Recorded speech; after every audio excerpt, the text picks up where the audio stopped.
क्या जीवन में जो घटनाएं घटती हैं वो पहले से निश्चित होती हैं?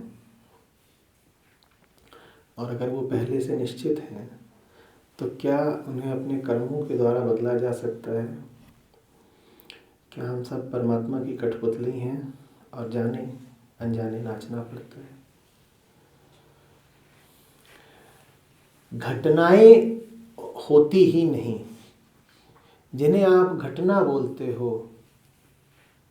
वो आपके लिए मूल्यहीन है। आपके लिए तो मूल्यवान होते हैं घटनाओं के अर्थ।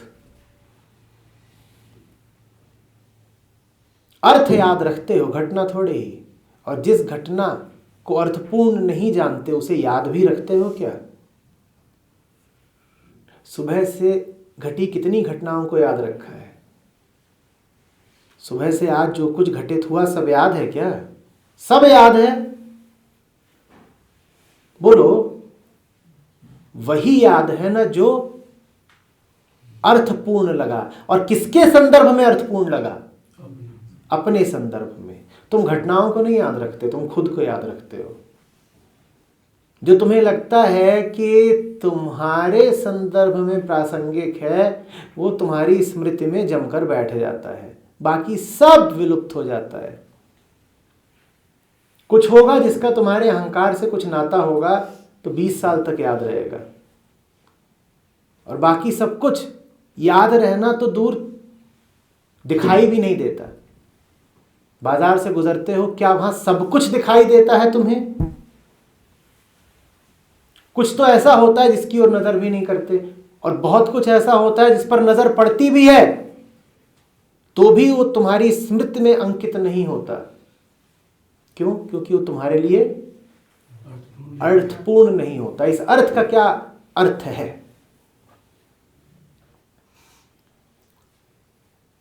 अर्थ का मतलब होता है लाभ,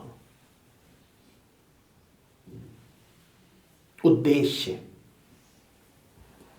अर्थ का आशय जानो, उद्देश्य। जब आप किसी से कहते हो सेवार्थ आइए, तो इसका क्या आशय होता है?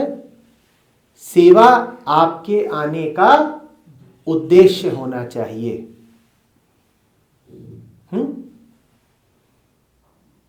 तो अर्थ माने उद्देश्य। तो कुछ तुम्हारे लिए अर्थपूर्ण है, इसका मतलब कि उसमें तुम्हारे लिए तुम्हें कोई लाभ दिख रहा है।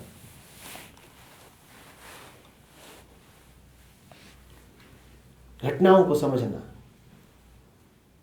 तुम अगर अपने आप को लाभ का आकांक्षी मानते हो तो हर घटना को लाभ की ही दृष्टि से देखोगे, लाभ की और हानि की।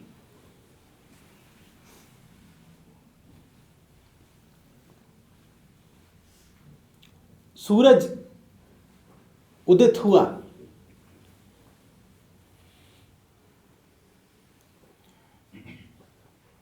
कह तो ऐसे रहे हो जैसे ये कोई वस्तुगत बात है, जैसे कोई एक घटना है, पर सूरज के उगने का घास के लिए एक मतलब है, पक्षी के लिए दूसरा मतलब है, और चोर के लिए तीसरा। सूरज उगा तो घास के लिए पोषण है, पक्षी के लिए विचरण है, और चोर के लिए मरण है।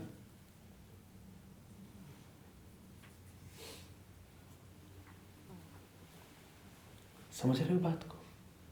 तुम कौन हो इसके अनुसार तुम्हें घटनाएं दिखाई देती हैं। घटनाएं वास्तव में कोई वस्तुगत अस्तित्व रखती ही नहीं।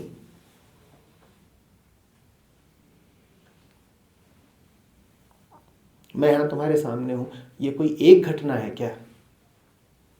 यहां जितने लोग बैठे हैं उतनी अलग अलग घटनाएं घट रही हैं अभी। और प्रयोग करना हो तो बाद में एक दूसरे से बात कर लेना, साफ दिख जाएगा कि तुम्हारे लिए जो अर्थ था वो अर्थ दूसरों के लिए नहीं था। अलग तो होंगे ही, कई बार ऐसे विपरीत होंगे कि चक्कर खा जाओगे। तुम कहोगे क्या हम दोनों एक ही बात सुन के आ रहे हैं? जब तक तुम भिन्न भिन्न हो तब तक मेरी बातें भी भिन्न भिन्न हैं। बात मेरी एक तब होगी जब तुम एकत्व में स्थापित हो जाओ।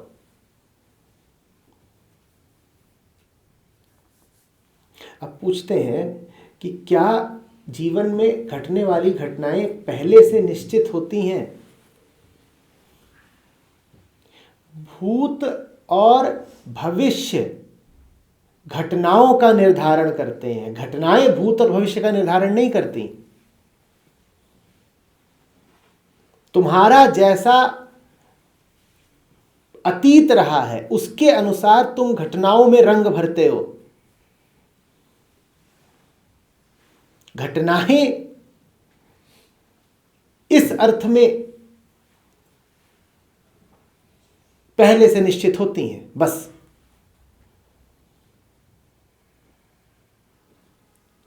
तुम अतीत से जो बन के निकले हो, और निकले नहीं हो, निकलते ही जा रहे हो, अनवरत प्रक्रिया है। तुमने अपने आप को अतीत के चलते जो कुछ बना लिया है उसी के अनुसार तुम घटनाओं में अर्थ भरते हो, उसी के अनुसार तुम घटनाओं को लेकर कहानियां गढ़ते हो।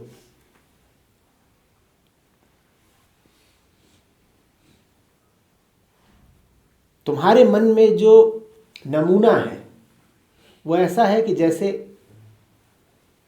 पहले से ही तय कर दिया गया है कि ट्रेन कहाँ से चलेगी, कितने बजे, कहाँ कहाँ रुकेगी, कौन उसमें चढ़ेगा, कौन कहाँ उतरेगा, कितनी देर का विलंब होगा और अंततः कब वो गंतव्य पर पहुंच जाएगी। वैसा कुछ नहीं है, क्योंकि कोई घटना वास्तव में घट ही नहीं रही। मन है और मन के खेल हैं। कहीं से कोई गाड़ी चल नहीं रही और कहीं किसी गाड़ी को जाना नहीं है।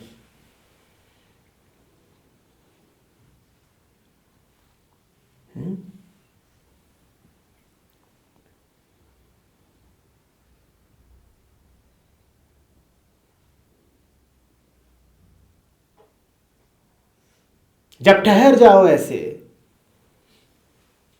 तो समझ में आता है कि ये गाड़ियां क्या खेल चला रही हैं। खेल कुछ ऐसा है, एक तो है वो जो वास्तव में अतीत से निर्धारित हो रहा है। वास्तव कोई सटीक शब्द नहीं है यहां पर काम चलेगा। तुम यदि पुरुष पैदा हुए हो तो पुरुष का जीवन बिताओगे। कौन तुम्हारे माता पिता थे उससे तय हो जाता है कि तुम्हारी आंख का रंग और बालों का रंग क्या होगा। तुम्हारे विषय में काफी कुछ इसी से निर्धारित हो जाता है कि किस काल में, किस युग में, किस देश में, किस आर्थिक स्थिति में पैदा हुए। इस तल पर तुम निश्चित ही कह सकते हो कि अतीत का प्रभाव जीव पर पड़ता है।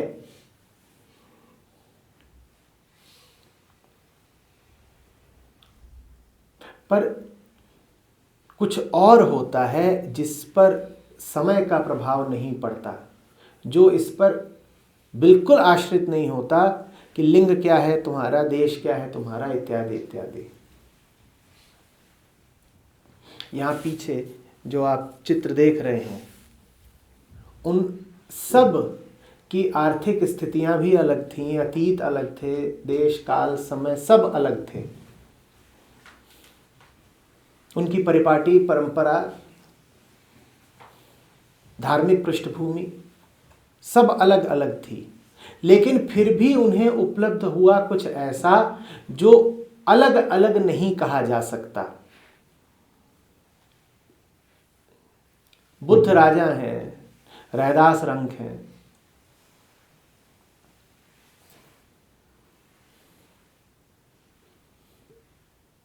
महावीर महल से आते हैं, कबीर जुलाहे हैं।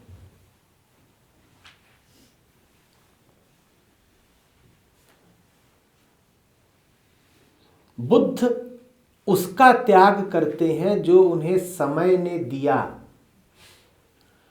ताकि वो उसको उपलब्ध हो सके जो समय से, स्थितियों से, अतीत से आगे का है।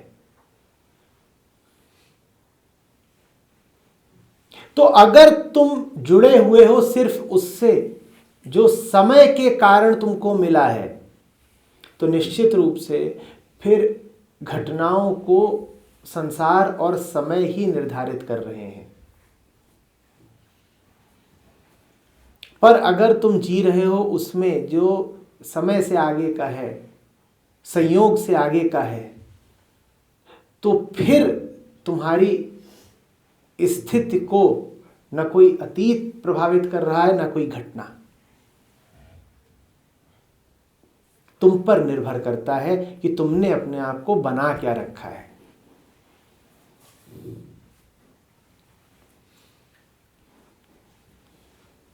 कल किसी से तुमने 10 रुपए लिए थे, आज वो तुमसे 10 रुपए मांगने आता है। निश्चित रूप से ये घटना इसलिए हो रही है क्योंकि इसकी जड़ अतीत में है। आज वो तुमसे पैसे इसलिए मांग रहा है क्योंकि कल तुमने उससे पैसे लिए थे। लेकिन आवश्यक बिल्कुल नहीं है कि वो तुमसे पैसे मांगने आए और तुम्हारे मन पर निशान छोड़ जाए। तो पूछे कोई तुमसे कि अभी जो हुआ क्या वो अतीत के कारण हुआ, तो हां और ना। हां, अतीत के कारण हुआ। कैसे? कि कल लिए थे पैसे तो आज लौटाने भी होंगे। और अतीत के कारण नहीं हुआ। कैसे?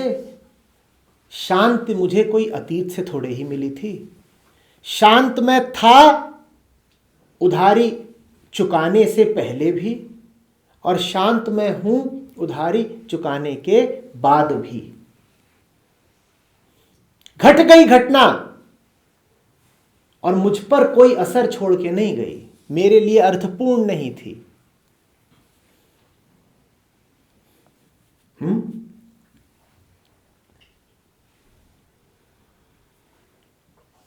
छोटी छोटी बातों से संबंधित तुम्हारी जो किस्मत होती है वो निश्चित रूप से जुड़ी होती है छोटी छोटी बातों से। और जो परम नियति है तुम्हारी वो किसी छोटी बात से नहीं जुड़ी हुई।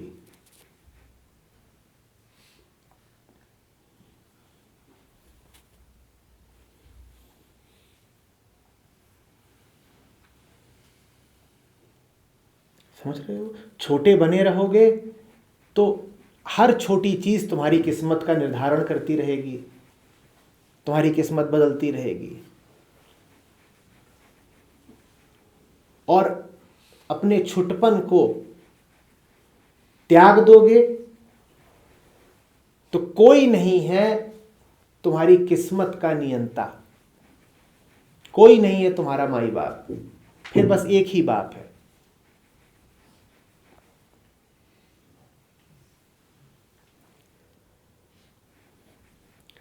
कह रहे हैं कि जीवन में घटने वाली घटनाओं को क्या अपने कर्मों के द्वारा बदला जा सकता है? किसके कर्मों के द्वारा? जिसके कर्म घटना बन के सामने आ रहे हैं उसको बदल दो, तब तो कुछ बदला, अन्यथा कुछ नहीं बदला। कर्म तो तुम करते ही जा रहे हो, और बदलाव के नाम पे ये करते हो कि कभी किसी को दाएं हाथ से थप्पड़ मारा, फिर कहा अब सब पूरा ही बदल दूंगा, विपरीत कर दूंगा, अब बाएं हाथ से थप्पड़ मारूंगा। क्या बदला? बदलना जितना हो सकता तो तुमने बदल दिया, विपरीत ही कर दिया ना, दाएं की जगह बाएं से थप्पड़ मार दिया। और फिर किसी ने आके बताया कि नहीं अभी भी पूर्ण बदलाव नहीं हुआ है, तुमने कहा अब लात मारेंगे।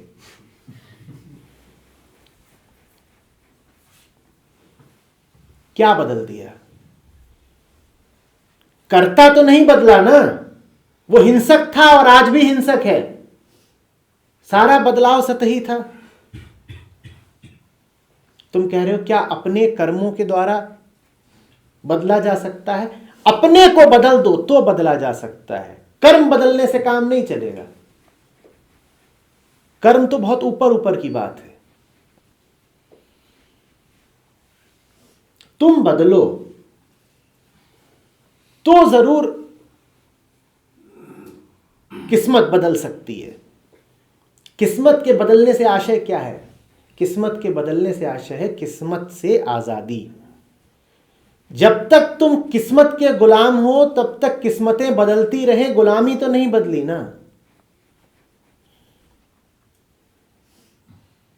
किस्मत वास्तव में सिर्फ तब बदली जब तुम किस्मत से आजाद हो गए। किस्मत से आजादी का अर्थ होता है अतीत से आजादी, संसार से आजादी, प्रभावों से आजादी, विचारों से आजादी।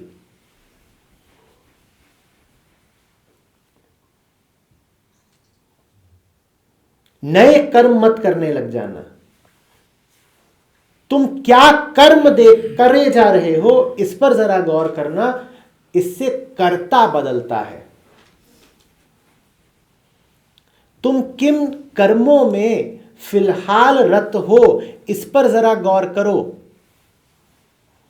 कर्मों को अगर अपने देख लिया, समझ लिया, तो कर्ता को देख लिया और समझ लिया, और कर्ता को अगर देख लिया, समझ लिया, तो कर्ता बदल जाएगा। झूठे कर्ता से तुम्हारा मोह छूट जाएगा।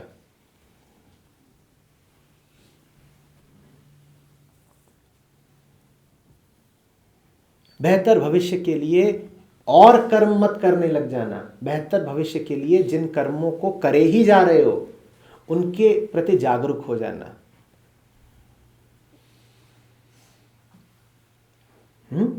कर्म कर्ता की अभिव्यक्ति है। कर्म कर्ता का शब्द है। कर्म कर्ता का प्राकट्य है। कर्म आसान कर देते हैं, सुलभ कर देते हैं कर्ता को जानना, क्योंकि कर्ता सूक्ष्म होता है, दिखेगा नहीं। कर्मों के माध्यम से वो प्रकट हो जाता है, दृष्टिगोचर होकर के स्पष्ट हो जाता है, देख सकते हो। दिखा तो बदला। दिखने के बाद ये ना कहना कि अब कोई और कर्म करना है बदलने को। देखा तो बदला। और बदला ऐसे नहीं कि एक से दूसरा हो गया, बदला ऐसे कि एक से शून्य हो गया। जब तक कर्ता मौजूद है तब तक तुम किस्मत के गुलाम हो, और जब कर्ता हटा तो तुमने अपनी अंतिम नियति पा ही ली। अब कोई किस्मत काम नहीं करेगी तुम पर। किस्मतों से आजाद हो गए। ऐसा नहीं किया तुमने कि हाथ की रेखाओं को बदल डाला। तुम रेखाओं के पार चले गए। रेखाएं पड़ी रहे, तुम पर अब वो असर नहीं डालेंगी। जिस पर वो असर डाल सकती हैं उस पर अभी भी डालेंगी।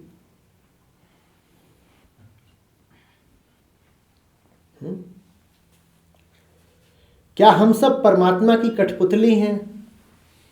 परमात्मा ही है। हम सब कौन होते हैं? तीन बना दिए। हम सब परमात्मा और कठपुतली, त्रैत खड़ा कर दिया।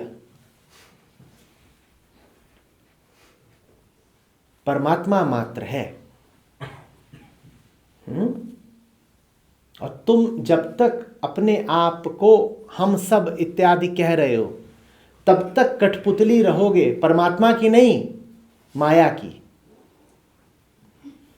परमात्मा की कोई रुचि नहीं है तुम्हें कष्ट देने में, कठपुतली बना करके गुलामी नचाने में। तुम अपने आप को परमात्मा से पृथक समझते हो, इसको कहते हैं माया। तुम अपनी कठपुतली, अपनी गुलामी आप हो। परमात्मा से किसी को गुलामी नहीं मिलती, वहां से आजादी मिलती है। परमात्मा कठपुतलियों में प्राण फूंकता है, कठपुतलियों को नचाता नहीं है। जिन्होंने भी तुम्हें ये गीत सुनाए हैं कि हम परमात्मा की कठपुतली हैं, उन्होंने बात समझी नहीं। कठपुतली तो तुम अपने भ्रम के हाथों बने हुए हो।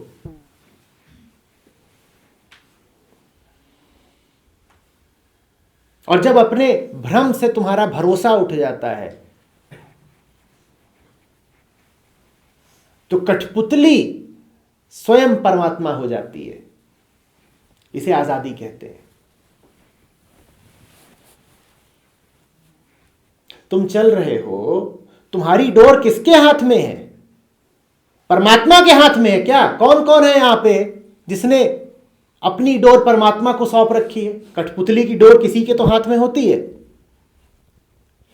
कौन है भाई जो कह रहा है कि मैंने तो परमात्मा को डोर सौंप रखी है, अब वो जैसा नचाएगा नाचेंगे? ऐसा तो यहां कोई नहीं। तो फिर परमात्मा पर क्यों इल्जाम लगाते हो कि तू नचा रहा है हमें? तुमने उसे अनुमति भी दी है कि तुम्हें नचाए? वो बेचारा तो बैठा प्रतीक्षा कर रहा है कि तुम्हें जरा अपने खेल से आजादी मिले तो मैं कुछ बात करूं।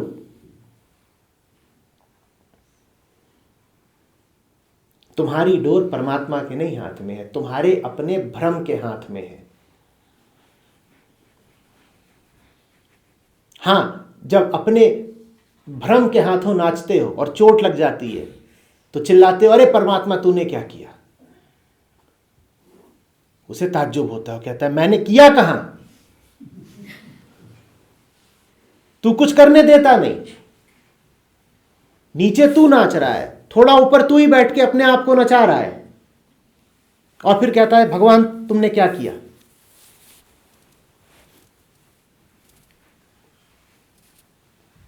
जो भी कुछ करने निकलते हो सुबह, वो परम सत्ता से पूछ के करने निकलते हो क्या? तो अगर तुम कठपुतली हो भी तो किसके हाथ में हो? किसके हाथ में हो? इसीलिए कह रहा हूं, परमात्मा कठपुतली नहीं नचाता, वो कठपुतलियों में प्राण फूंक देता है, कठपुतलियों को आजाद कर देता है।